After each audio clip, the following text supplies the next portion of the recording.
Assalamualaikum warahmatullahi wabarakatuh. Perkenalkan, saya Dr. Aryo Handoko Sitorus. Kali ini akan memaparkan tugas saya untuk textbook reading dengan tema neuroanatomi, korteks cerebri, dan fungsi luhur, di mana tugas ini merupakan tugas pada program studi neurologi, program spesialis, Fakultas Kedokteran dan Ilmu Kesehatan, Universitas Lambung Mangkurat, di mana yang menjadi pembimbing saya pada tugas kali ini yaitu Dr. Haji Pagan Pambudi MSI, spesialis neurologi konsultan.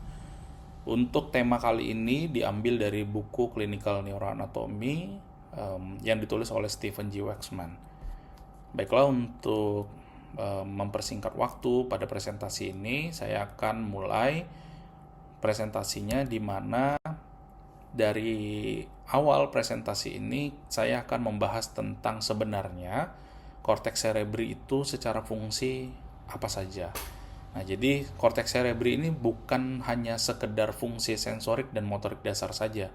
Jadi korteks itu adalah bagian anatomis dari otak yang berfungsi sebagai bagian dari pemahaman atau komprehensif, kognisi, dan komunikasi. Nah, terus selanjutnya jaringan neuron itu membentuk ide abstrak lalu mengubahnya menjadi tindakan yang terencana dan terarah. Nah, dari bagian korteks ini ada beberapa lobus nanti yang akan kita bahas, di mana lobus yang pertama kita bahas adalah bagian lobus frontalis, di mana lobus frontalis ini secara umum fungsinya adalah bertindak sebagai pusat eksekutif otak manusia. Jadi dia berperan dalam penalaran tingkat tinggi dan abstraksi, merencanakan dan menginisiasi aktivitas, memantau perilaku dan menghambat atau menginhibisi tindakan maladaptif, mengkoordinasikan fungsi motorik dan sensorik dasar menjadi perilaku yang koheren dan berorientasi pada tujuan. Jadi ada trias sindrom lesi lobus frontalis, di mana keluhannya ini pasti nanti akan berbeda berdasarkan subdivisi dari prefrontal korteksnya. Kalau yang pertama itu adalah korteks prefrontal dorsolateral, di mana secara fungsi utama ini merupakan fungsi kognisi dan memori. Fungsi kognisi dan memori ini tadi kita akan bisa melihat apakah ada gangguan lesinya di situ atau tidak berdasarkan nanti gejala yang muncul. Jadi secara fungsi itu yang pertama adalah fungsi eksekutif atau perencanaan dan strategis. Yang kedua adalah memori kerja atau working memory. Yang ketiga pemecahan masalah. Dan yang keempat fleksibilitas kognitif. Nah, kalau terjadi permasalahan pada bagian korteks prefrontal dorsolateral ini tadi, biasanya pasiennya akan menjadi lambat dan bingung, di mana akan terjadi defisit eksekutif atau sulit berencana, terus gangguan memori kerja, serta apatis kognitif. Nah, terus selanjutnya korteks yang selanjutnya adalah korteks orbitofrontal, di mana fungsi utamanya adalah untuk perilaku dan sosial. Nah, kalau pembagian fungsinya yaitu adalah pengendalian impuls, penilaian sosial dan etika, pemrosesan imbalan atau reward, serta regulasi emosi. Kalau muncul lesi pada bagian korteks tersebut, biasanya pasien akan menjadi impulsif dan tidak sopan, di mana pasiennya akan menjadi disinhibisi atau hilang sopan santun, akan terjadi perubahan kepribadian atau Phineas Gates, serta emosinya menjadi labil, bisa cepat marah atau menjadi euforia. Nah, terus selanjutnya, kalau terjadi pada korteks prefrontal medial, itu fungsi utamanya merupakan suatu fungsi motivasi dan inisiasi. Jadi, di antaranya secara fungsi adalah menginisiasi gerakan dan bicara, motivasi intrinsik, terus atensi, serta kontrol miksi. Nah, sindromnya ini kalau ada lesi di situ, biasanya pasiennya jadi akinetik mutism, abulia, dan bisa terjadi inkontinensia urin. Selanjutnya, ini adalah jaringan bahasa pada hemisfer dominan, itu mengendalikan 3 komponen utama. Jadi yang dimaksud dengan hemisfer dominan itu biasanya hemisfer yang paling banyak dipakai atau berfungsi sebagai fungsi bahasa di tubuh manusia atau di otak manusia, itu merupakan hemisfer di bagian kiri. Jadi orang-orang yang menggunakan tangan kanan yang dominan biasanya hemisfer kirinya itu akan lebih dominan.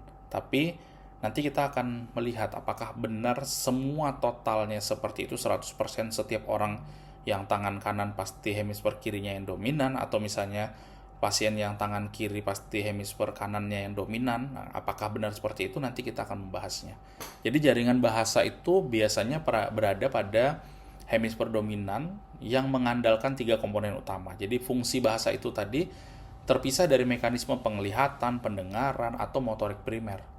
Nah, areanya kita mengenal dengan area Broca, area Wernicke, serta fasciculus arcuata. Nah, apa sih bagian-bagian itu tadi? Untuk area Broca itu adalah area 44 dan area 45, terletak di bagian inferior dari frontal gyrus, berperan untuk memprogram urutan kontraksi otot untuk suara yang dapat dipahami dan merangkai kata. Nah, terus selanjutnya area Wernicke atau area 22 itu terletak di posterior superior temporal, esensial untuk pemahaman bahasa. Jadi kalau untuk Broca itu tadi secara fungsi dia sebagai motoriknya dan Wernicke ini sebagai sensoriknya. Jadi satu menangkap bahasa yang didapat, yang satu lagi adalah mengeluarkan bahasa yang harus dikeluarkan. Nah, ada fasciculus arcuata di antara area Broca dan area Wernicke ini tadi, di mana si fasciculus arcuata ini tadi dia sebagai fungsi penghubung dari si area Wernicke yang sebagai fungsi untuk pemahaman dari bahasa, dan area Broca untuk sebagai produksi dari bahasa. Jadi harus dibedakan antara pemahaman bahasa dengan suara. Jadi kalau di area Broca itu yang bermasalah adalah pemahaman bahasanya atau produksi bahasa. Jadi bukan tidak bisa bicara karena gangguan yang sifatnya bukan sifat bahasa. Jadi bukan karena suara, tapi memang karena pemahaman atau motor yang misalnya tidak bisa memproduksi bahasa itu tadi. Nah, ini adalah bagian dari fasciculus arcuata yang tadi sempat saya singgung. Jadi di antara bagian area Wernicke sama Broca itu ada fasciculus arcuata sebagai penghubungnya. Nah, ini kita akan bisa membedakan yang tadi sempat saya singgung. Jadi membedakan dysarthria sebagai defisit mekanis dari afasia. Jadi kalau fungsi atau mekanisme fisiknya, dysarthria itu dia kerusakannya pada mekanisme bicara. Jadi di jaras kortikobulbar pada nervus kranial 5, 7, 9, 10, 12, lalu di cerebellum ataupun otot. Nah, ini ditandai dengan disfungsi fonasi, artikulasi, atau resonansi. Nah, berbeda dengan fungsi kortikal abstrak. Nah, di mana afasia ini tadi dia kehilangan atau gangguan fungsi bahasa abstrak akibat kerusakan hemisfer cerebral.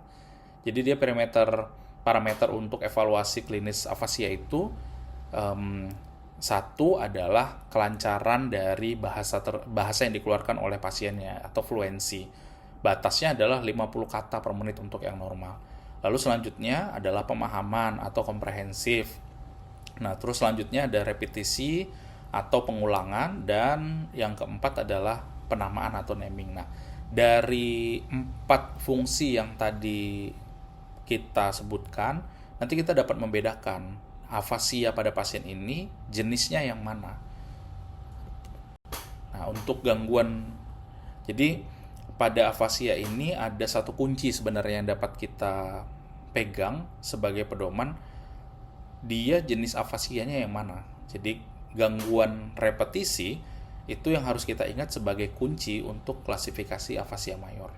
Jadi untuk afasia Broca itu lesinya di frontal gyrus, pasiennya biasanya non-fluent, pemahamannya tidak intak, repetisinya terganggu. Nah, pasien sadar dan frustasi, sering disertai dengan hemiplegi, bisa lengan ataupun tungkai. Biasanya oklusinya di MCA. Nah, terus selanjutnya untuk afasia Wernicke itu lesinya di superior temporal gyrus, lancar atau bahasanya itu dia fluent dan lancar. Terus untuk yang bagian verbal ini tadi dia biasanya pemahamannya yang terganggu. Nah, tapi pasien tidak menyadari defisitnya, serta biasanya paling sering tidak ada hemiplegia. Nah, terus selanjutnya untuk afasia global itu lesi masif di hemisfer dominan. Seluruh modalitas baik itu kelancaran, pemahaman, repetisi itu tidak bisa dilakukan. Nah, ini ada tabel klasifikasi afasia mayor dengan gangguan repetisi. Jadi kalau repetisinya itu tidak bisa sama sekali, kita lihat ini pasti gangguannya dia yang tipe mayor, jadi tidak ada repetisi. Nah, tapi kita bisa melihat untuk yang isolation afasia, di mana yang jenisnya adalah motor transkortikal, sensori transkortikal, mix transkortikal ataupun anomik, itu repetisinya masih bisa dilakukan. Jadi membedakannya adalah kalau yang afasia with impaired repetition atau dengan gangguan repetisi, itu yang pertama ada Broca. Nah, kalau Broca itu biasanya namingnya bisa, tidak fluent, terus tapi pasiennya paham. Nah, untuk yang Wernicke itu kita harus mengingat dulu, Broca, Wernicke, global, konduksi, itu semuanya repetisinya pasti tidak bisa. Nah, tinggal membedakannya lagi untuk yang naming, fluent, sama komprehensifnya seperti apa. Jadi kalau yang Broca itu tadi namingnya bisa, mungkin masih bisa, fluensinya pasti tidak bisa, pasiennya pasti masih paham, komprehensif. Untuk yang Wernicke itu tidak bisa naming, biasanya fluent, tapi tidak paham. Jadi pasiennya tidak paham tentang apa yang dibicarakan. Nah, terus selanjutnya untuk yang global itu semuanya tidak bisa atau tidak ada. Nah, untuk yang konduksi itu biasanya namingnya bisa, pasiennya fluent, komprehensif, tapi tidak bisa mengulang atau merepetisi. Nah, ini biasanya permasalahannya ada di fasciculus arcuata. Nah, selanjutnya untuk yang isolasi afasia, ini biasanya permasalahannya bukan di antara Broca atau Wernicke atau di fasciculus arcuata, tapi dia permasalahannya di sekitar dari area Broca, area Wernicke, ataupun di fasciculus arcuata. Nah, makanya nanti dia biasanya repetisinya masih tetap bisa. Nah, kita membedakannya adalah pasiennya itu pasti tidak bisa naming. Nah, hanya saja nanti kalau yang mix transkortikal itu dia repetisinya bisa, tapi dia namingnya tidak bisa, tidak fluent, serta komprehensifnya juga tidak muncul. Lalu selanjutnya untuk yang motor transkortikal itu pasiennya masih komprehensif, tapi naming dan fluentnya itu negatif. Untuk sensori transkortikal itu fluentnya masih positif, tapi komprehensif sama namingnya itu negatif. Untuk yang anomik itu pasiennya masih fluent, masih komprehensif, tapi namingnya itu negatif. Nah, ini kita bahas untuk yang afasia konduktif, di mana biasanya lesinya itu melibatkan fasciculus arcuata di substansia alba di bawah dari taut temporoparietal. Nah, mekanismenya itu biasanya memutuskan koneksi langsung antara Wernicke dan Broca. Jadi ada gambar lesi diskoneksinya di situ. Lalu untuk klinis itu biasanya output verbalnya lancar, namun parafasik, serta pemahaman bahasanya masih baik. Untuk tanda khasnya biasanya kemampuan repetisinya sangat buruk, tidak sebanding dengan pemahaman bahasa yang masih baik. Nah, selanjutnya untuk afasia transkortikal ini adalah afasia isolasi atau yang tadi sudah kita bahas sebagai transkortikal. Biasanya lesinya berada di korteks yang mengelilingi area dari Wernicke atau Broca. Namun area inti dan fasciculus arcuatanya itu masih baik. Nah, repetisinya masih baik, namun pemahamannya yang terganggu. Kalau yang anomik itu pasiennya jadi sulit menemukan kata yang tepat, kelancaran, pemahaman, dan repetisinya masih normal. Nah, terus selanjutnya ada aleksia. Jadi aleksia ini pasiennya jadi buta kata, dapat muncul sebagai bagian dari sindrom afasia atau malah berdiri sendiri. Jadi tidak ada hubungannya dengan afasianya. Jadi ada aleksia dengan agrafia, di mana gangguan membaca dan menulis terjadi keduanya. Nah, ini terjadi akibat lesi pada area taut temporoparietal, khususnya pada gyrus angularis, sering muncul bersamaan dengan sindrom Gertzmann dan anomia. Nah, terus selanjutnya, ini adalah aleksia tanpa agrafia. Jadi dia sangat spesifik. Jadi dari basis neuroanatomi aleksia tanpa agrafia ini, itu biasanya pasiennya dapat menulis paragraf, tapi tidak bisa membacanya kembali. Mekanisme terjadinya itu biasanya lesinya pada korteks visual kiri, di mana yang bagian dominan, dan splenium corpus callosum. Ini sering terjadi akibat infark arteri cerebri posterior atau PCA di bagian kiri. Nah, biasanya permasalahannya itu adalah informasi visual dari hemisfer kanan itu tidak dapat menyeberang ke area Wernicke di sebelah kiri. Sehingga biasanya disertai dengan hemianopsia homonim sebelah kanan. Nah, ini pada slide ini itu ada contoh lesinya, di mana posisi lesi ini di korteks oksipital kiri yang merupakan suatu fungsi visual primer yang menyebabkan terjadinya hemianopsia homonim bagian sebelah kanan.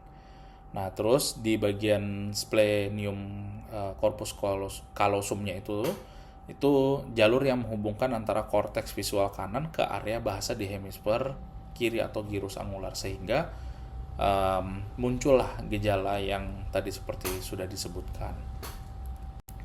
Nah, terus selanjutnya ini adalah tabel perbandingan cepat untuk membedakan antara aleksia dengan afasia dan aleksia tanpa afasia. Jadi secara fungsi utama itu kita lihat dulu beberapa fungsi yang memang harus bisa dilakukan untuk pada pasien ini tadi. Jadi kita lihat, kita nilai untuk kemampuan menulisnya seperti apa. Jadi kalau yang aleksia tanpa afasia atau yang murni memang aleksia, itu biasanya kemampuan menulisnya normal. Jadi bisa menulis tapi tidak bisa baca tulisannya. Nah, untuk yang aleksia dengan afasia, itu biasanya kemampuan menulisnya terganggu. Nah, terus selanjutnya untuk bicara spontan, itu bicara spontannya biasanya lancar dan normal pada aleksia yang murni. Untuk yang aleksia dengan afasia itu biasanya tergantung tipe afasianya yang mana. Jadi biasanya akan terganggu sesuai dengan tipe afasianya. Lalu selanjutnya untuk pemahaman lisan, di mana pemahaman lisannya ini biasanya normal. Nah, pada aleksia dengan afasia itu biasanya terganggu. Nah, terus lokasi lesi utamanya kalau di aleksia yang tanpa afasia itu biasanya di oksipital kiri dan splenium. Nah, sedangkan di aleksia dengan afasia itu biasanya di gyrus angularis atau area perisilvian. Terus ada defisit lapangan pandang atau tidak? Nah, kalau di aleksia tanpa afasia itu biasanya pasti disertai dengan hemianopsia sebelah kanan. Sedangkan yang aleksia dengan afasia itu jarang. Nah, jadi dia kalau untuk secara mekanisme itu kalau yang aleksia tanpa afasia itu ada diskoneksi visual dari diskoneksi visualnya itu antara bagian visual ke area bahasa. Nah, kalau di bagian yang aleksia dengan afasia itu memang proses kerusakannya pada hemisfer yang sebagai pemrosesan bahasa. Lalu selanjutnya ini adalah agnosia dan pengabaian unilateral. Jadi kalau untuk ini kita biasanya disebutnya sebagai unilateral neglect, di mana kalau untuk yang agnosia ini kesulitan identifikasi atau pengenalan astereognosis, di mana terjadi kegagalan pengenalan taktil, lesinya di parietal kontralateral. Biasanya untuk prosopagnosia itu tadi dia terjadi kehilangan atau kemampuan mengenali wajahnya. Jadi di salah satu sisinya dia tidak bisa. Nah, terus yang unilateral neglect itu biasanya pasiennya akan mengabaikan ruang kontralateral dari lesinya. Jadi kalau misalnya lesinya di sebelah kanan, ya dia kirinya tuh nggak akan bisa dipahami sebagai bagian dari tubuhnya misalnya. Nah, untuk yang dilihat itu bisa visual, taktil, ataupun auditori. Pasien bisa menabrak benda atau hanya mencukur separuh wajah. Nah, sangat khas itu biasanya paling berat pada cedera pada bagian hemisfer kanan yang menyebabkan neglect sisi kiri. Biasanya disertai dengan anosognosia, di mana terjadi penyangkalan terhadap penyakit ataupun kelumpuhannya. Nah, ini ada contohnya, itu biasanya kalau pasiennya disuruh menggambar jam, itu gambarnya hanya sebelah yang diselesaikan. Menggambar bunga juga tidak sampai selesai, jadi hanya sebagian saja. Lalu selanjutnya untuk apraksia dan tetrad sindrom Gerstmann, di mana pada apraksia ini tadi terjadi kegagalan melakukan tindakan motorik dengan benar meskipun jaras motorik atau sensoriknya itu intak atau tidak ada masalah. Nah, ini ada yang ideomotor, di mana gagal merespon perintah verbal. Misalnya pasiennya tunjukkan cara menyisir misalnya. Nah, ini dia nggak bisa pasiennya untuk disuruh menyisir rambutnya jika tanpa objek yang harus dipegangnya. Contohnya kalau diberi sisir ya pasiennya akan bisa melakukan, tapi kalau tidak ada disuruh mencontohkan, nah kita kan kalau misalnya normal coba sisir rambutnya, nah kita akan membuat gerakan yang dapat menyerupai dengan menyisir rambut walaupun tanpa objek yang harus digunakan untuk menyisir rambut. Nah, terus selanjutnya untuk yang ideasional itu gangguan konsepsi peruntukan gerakan konsepsi untuk urutan gerakan kompleks. Jadi biasanya penggunaan objek itu tidak akan memperbaiki performanya. Jadi kalau yang sebelumnya setelah diberi barangnya pasiennya bisa melakukan, nah kalau yang ideasional itu pasiennya tidak bisa. Nah, ini kalau sindrom Gerstmann itu dia biasanya indikasi ada disfungsi gyrus angularis di hemisfer kiri. Biasanya gejalanya pasti akan muncul disorientasi kanan dan kiri, agnosia jari, selanjutnya diskalkulia atau gangguan berhitung, serta agrafia di mana terjadi gangguan menulis. Nah, sebelumnya tadi sudah sempat disinggung untuk hemisfer mana sih sebenarnya yang lebih dominan, antara kanan atau kiri. Jadi pada buku ini diambil mengatakan bahwasannya sebagian besar orang kidal atau 70% dan hampir semua orang non kidal atau artinya yang lebih cekatan tangan kanan atau dominan tangan kanan itu memiliki dominasi tetap di hemisfer kiri untuk bahasa dan bicara. Jadi mau tangan kanan atau tangan kiri, itu tetap dominasi utamanya paling banyak tetap di hemisfer kiri. Jadi hemisfer kanan itu mendominasi untuk interpretasi ruang 3 dimensi. Nah, jadi pada buku ini ada pemeriksaan yang memang dapat dilakukan, yaitu adalah tes WADA. Nah, ini dengan cara menginjeksi amobarbital intrakarotis, di mana digunakan sebelum bedah saraf vokal untuk memastikan hemisfer mana yang dominan untuk fungsi bahasa dan memori. Nah, ini untuk meminimalisir resiko defisit pasca operasi. Nah, biasanya untuk dokter bedah saraf melakukan tindakan ini untuk memastikan bagian mana yang lebih dominan, supaya menghindari resiko defisit pasca operasinya itu lebih besar. Biasanya nanti untuk persiapan operasi-operasi yang digunakan untuk menghilangkan penyebab dari epilepsi salah satunya. Nah, terus selanjutnya ini bagian dari fungsi lain di bagian korteks, yaitu korteks itu sebagai fungsi memori. Jadi dia ada yang immediate recall, short term memory, dan long term memory. Untuk yang immediate itu bertahan hingga 10 menit. Ini biasanya berasosiasi dengan bagian auditory. Untuk yang short term memory ini bertahan hingga hitungan jam. Jadi terkait erat dengan integritas di lobus temporalis profunda. Iritasi di area ini itu biasanya akan memunculkan fenomena deja vu. Nah, ini pada pasien-pasien yang memang ada gangguan di sekitaran korteks. Nah, ini salah satunya contohnya adalah gejala epilepsi yang muncul di Javu. Terus selanjutnya adalah long term memory. Ini biasanya kalau yang long term memory ini sudah lebih dalam lagi, dia